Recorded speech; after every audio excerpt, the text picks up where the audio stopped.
All right, so in this video, I'm going to talk a little bit about how to up your organization game when it comes to your argument essay. So in general, when we're looking at your organization in terms of the rubric and what's the difference between proficient and advanced and all that sort of stuff, the key is an organized essay on the basic proficient level is going to follow the structure that we know, right? So it's going to have an introduction that starts with hook, BK, and thesis.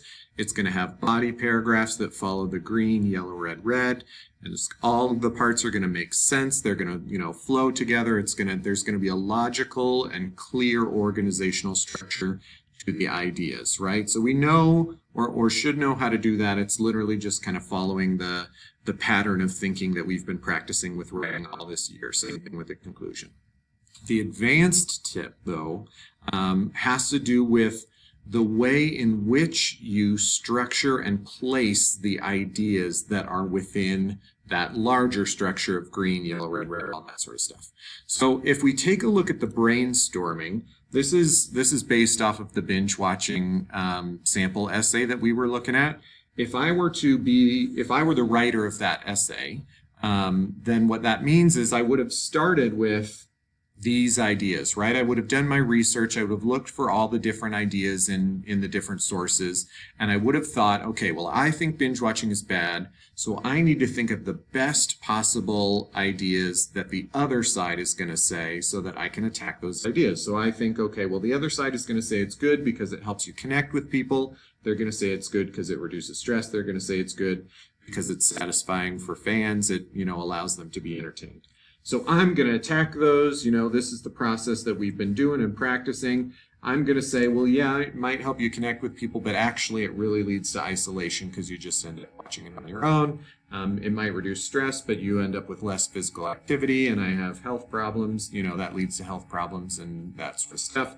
And you might think it's satisfying for fans, but it actually gives you less reflection time between episodes, which makes it less satisfying, right? So I have decided that these are going to be the things that I will use to attack the counter argument. Now, we know, and you can look at the binge watching essay, the mentor text, we know that each of these becomes a yellow, red, red. So in the first body paragraph, that's a yellow, red, red, that's a yellow, red, red, that's a yellow, red, red.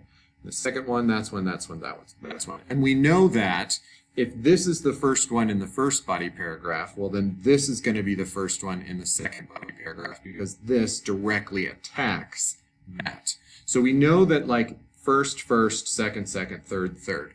But the key, the advanced technique is, do I have a reason for this one being first versus this one being first versus this one being first, right? Is there a purpose to me saying, well, I'm first going to talk about connecting with people, then I'm going to talk about stress, then I'm going to talk about how it's satisfying. If I have a purpose and that purpose is clear in the writing, that's advanced organization. So I might consider like, well, which of these do I think is the strongest, right? Which of these, or maybe even on this side, I might think, well, which do I think is the strongest?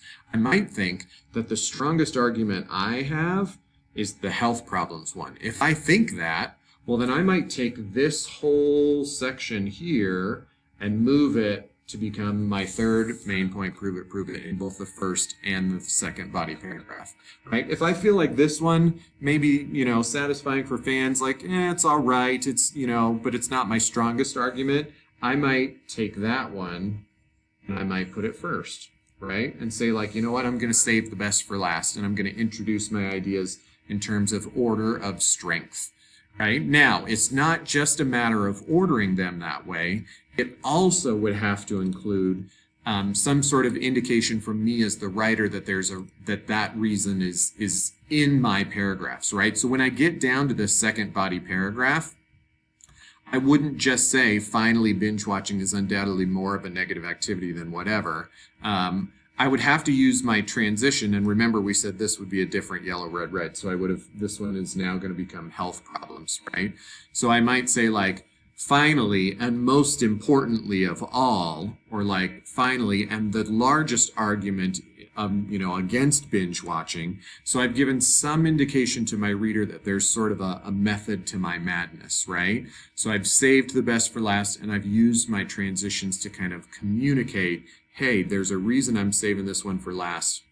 It's because I think it's the strongest punch out of all the, counter arguments or arguments that I have. So that's a tricky thing to do, but it's definitely doable, and it's certainly something you could use, a strategy you could use to enhance your organization. So give it a shot.